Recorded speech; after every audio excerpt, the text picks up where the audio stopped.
All the years we've been complaining, right, as Hamza fans, all the years we've been complaining, we can no longer complain. The date is set. It's going to happen August 16th. It's official. We no longer have to say, why is Dana White holding this up or who is holding this up? Why isn't this happening? We all believe Hamza is the best. Why isn't he getting a title fight? He's got to go from welterweight. Can't make weight anymore because he's been on hold for so long. Now he's got to go to middleweight, and then he's got to work his way through that division. He's had setback after setback, but that's all done now. And he's 31 years old. He's in his prime, and the time is now for Hamza. And of course, you're going to have Dricus Du Plessis fans. You're going to have fans on both sides. And that's why this thing is going to be highly entertaining because we're going to find out if what we've been telling you for the past several years holds up. Because it's held up so far. But now you're getting into the title fight against one of the best in the world, Dricus Du Plessis, right? That's the bottom line. So here you look at the do list, and it's real simple. We don't need to go past the top 10 today because number one, Khamzat Chimaev. Number five, Dricus Du Plessis. And this is going to have big implications on the future of the dude list, which is just nothing more than our favorite fighters, guys we would stack up against anybody. Not really a pound for pound list because I believe Hamza will beat John Jones right now. I believe Islam he would beat Islam if Islam came up. I believe he would beat Shavkat. I believe he beats Dricus Du Plessis, right? I think he beats anyone on this list below him if he has a time to fully prepare for that weight class. That's just how I feel. That's what the do list is all about. Can't say that for every situation, but in this situation, Hamza's one. Obviously, Dricus Du Plessis is in the top five. That's not easy to do on our list. So we respect the heck out of him. We're not saying today that Dricus Du Plessis can't win. We're not saying that he doesn't have a chance. I think you guys already know before we get to the prediction today which way I'm going. If you listen to this podcast at all in the past, it's not a secret prior to the prediction which way I'm going. But we do have to break it down. We do have to dive in and say this is how the matchup looks. This is the height. This is the reach. This is the style. This is how many takedowns that all that stuff we got to get into. It's very important. But there's no secret which way I'm going, right? I mean, there's no secret. So rather than wait, let's dive into it right now. In the middleweight division for the middleweight division title at UFC 319, finally, Dricus Du Plessis takes on Khamzat Chimaev.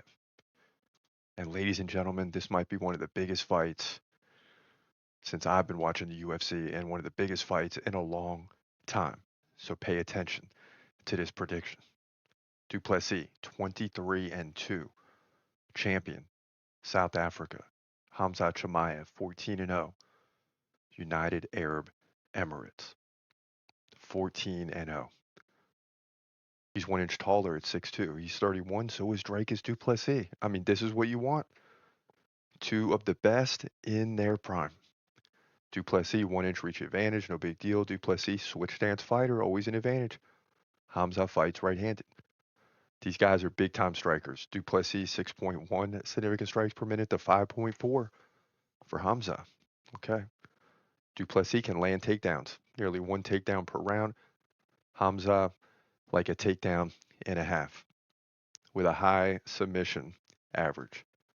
Du Plessis, 50% takedown defense. That's going to be a problem. Hamza, 100%. So if Du Plessis takes him down in this fight, it's going to be completely surprising and very interesting. Du Plessis coming off the win against Sean Strickland by decision. 147 to 128 significant strikes, beat Adesanya 4 takedowns to none, submitted him in the 4th round.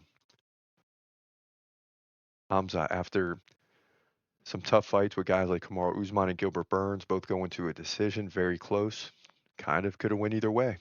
Okay. Also beat Kevin Holland by submission. Beat Robert Whittaker. This is the big one. By submission. Via rear. Okay. So after people saw that, now you're like, okay. Right. He's fighting the middleweight. He looks good. He's with new people, trainers, etc. So he looks like a different fighter. Really looked good against Robert Whittaker, but this is Dricus Du Plessis. He can't go in thinking it's just going to be easy. It might be. but he's got to go in laser focused, and I think that's what he's going to do.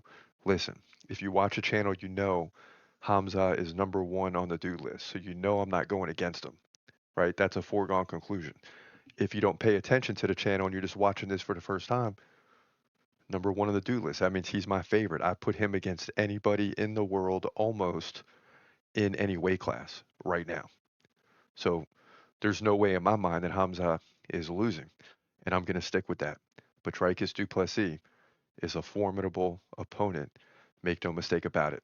But Hamza will still finish him sometime in the first or second round to finally get the belt at 15 and 0 and 31 years old. That's my opinion. Main event, middleweight division, UFC 319.